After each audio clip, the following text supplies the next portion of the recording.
వి gold trusted gold buyers తాకట్టులో ఉన్న బంగారాన్ని విడిపించి ఈ రోజు ఉన్న మార్కెట్ ధరకే కొనబడును. మరిన్ని వివరాలకు సంప్రదించండి 7771077720.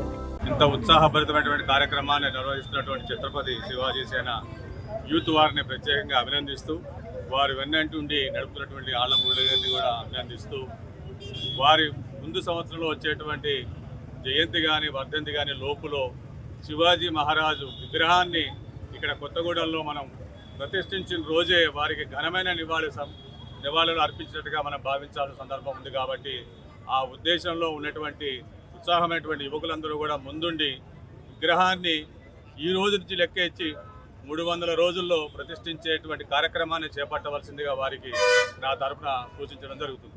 భారతదేశాన్ని మలుపు తిప్పేటువంటి సంఘటనలు చరిత్రలో 3 ఉన్నాయి.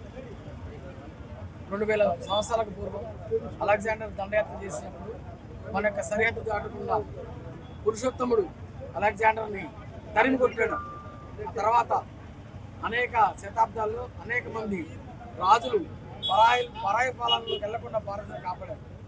16వ శతాబ్దంలో మొఘల్ చక్రవర్తులు అత్యంత క్రూరుడైన ఔరంగజేబు నుంచి దక్షిణ భారతదేశాన్ని కాపాడటంలో తమ ప్రాణాలని త్యాగం చేసి దక్షిణ భారతదేశాన్ని కాపాడినటువంటి వీరుల్లో ఛత్రపతి శివాజీ గారి తనయుడు. ఆయన యొక్క చరిత్రకారులు మరిచి పూర్తి స్థాయిలో దాన్ని బయటికి రాకుండా దాన్ని తొక్కివేయడం జరిగింది. నిజాం నిప్పు లాంటిది పాతాల్లో తొక్కేసిన పైకి వస్తుంది. కాబట్టి 336 సంవత్సరాల తర్వాత ఒక చలనచిత్రం ద్వారా భారతదేశం మొత్తం ఆ చరిత్ర మొత్తం బయటకు వచ్చింది.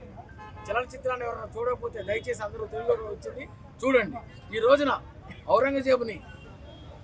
ఔరంగజేబు ఛత్రపతి సంభాజీ మహారాజ్ గారిని అత్యంత కిరాతకంగా చంపేసిన రోజు.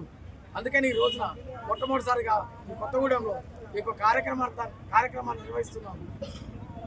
ఆయనకి ఘనమైన నివాళులు అర్పిస్తా ఉన్నాం. జై ఛత్రపతి శివాజీ మహారాజ్ కి జై. మరిన్ని వీడియోస్ కోసం ఛానల్ ని సబ్స్క్రైబ్ చేయండి. లేటెస్ట్ అప్డేట్స్ కోసం వాట్సాప్ ఛానల్ ని ఫాలో అవ్వండి. ఆ లింక్ డిస్క్రిప్షన్ లో ఉంది.